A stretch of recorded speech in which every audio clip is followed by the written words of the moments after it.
Bonsoir, bonsoir à tous mes amis du Conseil du couple.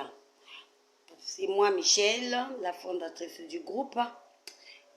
Aujourd'hui, je vous ai ramené une histoire vraie qui s'est passée dans mon village. C'est un bon conseil pour les couples et pour surtout nous les femmes.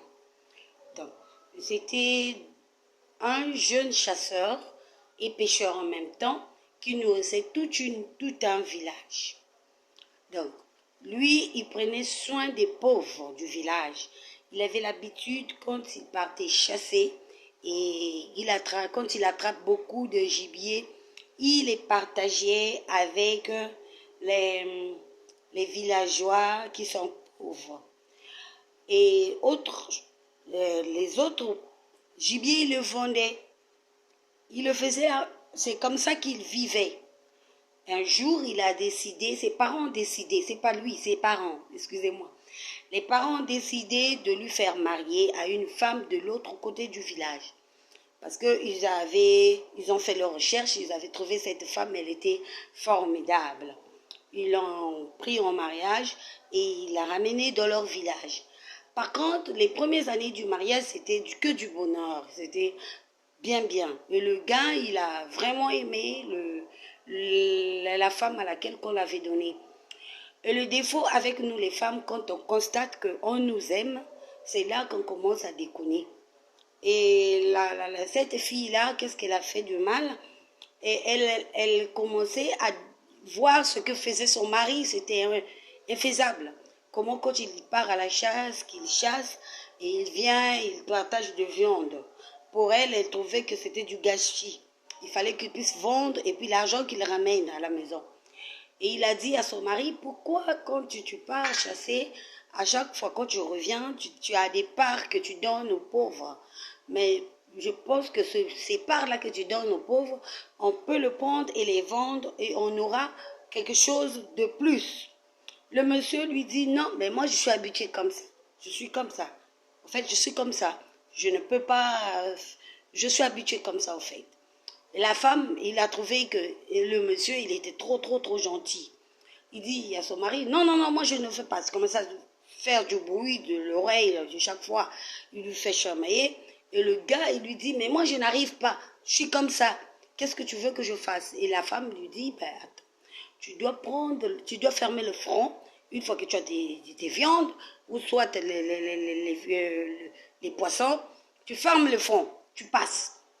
Il dit, mais je n'arrive pas, comment je veux faire, moi, je les vois, je dois les saluer, une fois qu'on me salue, ce sont les enfants, puisque tout le village sait que quand je pars à la chasse, je reviens, ils viennent me trouver dans le chemin. Elle dit, non, mais tu dois fermer le front. Il dit, ah, mais comment je veux fermer le front? Tu vois le fil de fer, et quand tu le fermes, donc la femme lui a donné un exemple qui était pas bon, qui était un peu louche, et que lui, il a pris mal. Et après, il est parti en forêt. Il a vu le fil de piquant, qui a des piquants.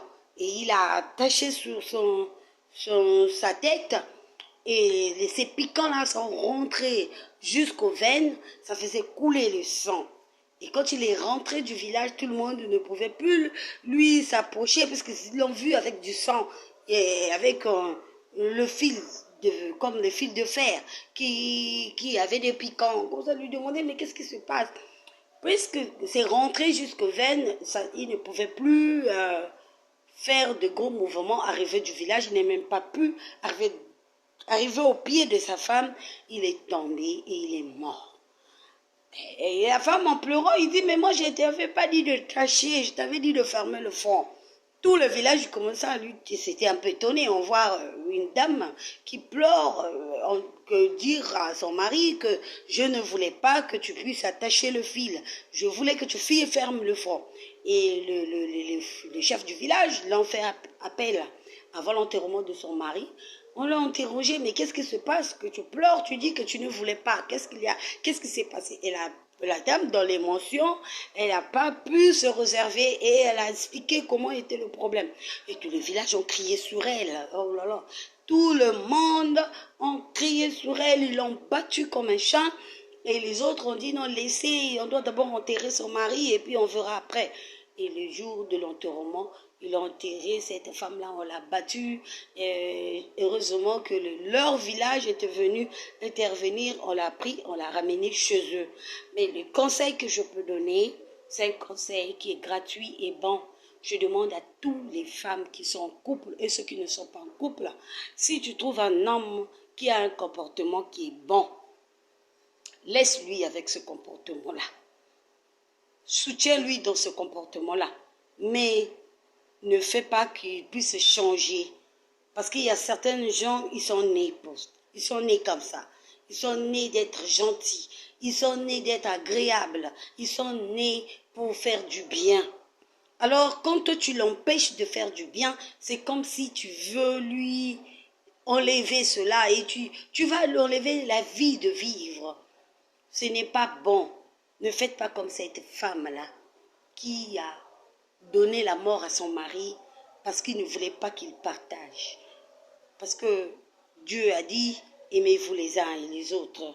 Par cet amour, nous partageons. C'est pour cela que je vais demander à tout le monde de partager mon vidéo, de le partager, de l'aimer. Ça peut aider beaucoup de gens qui sont dans ces problèmes-là. Ça peut être un homme, ça peut être une femme. Si tu trouves ta femme, elle est gentille, ne te dis pas qu'elle est trop gentille. Tu peux être là pour voir, surveiller un peu pour que le mal ne puisse pas l'arriver, mais ne l'empêche pas de faire du bien. Faisons du bien. Amen. Merci beaucoup.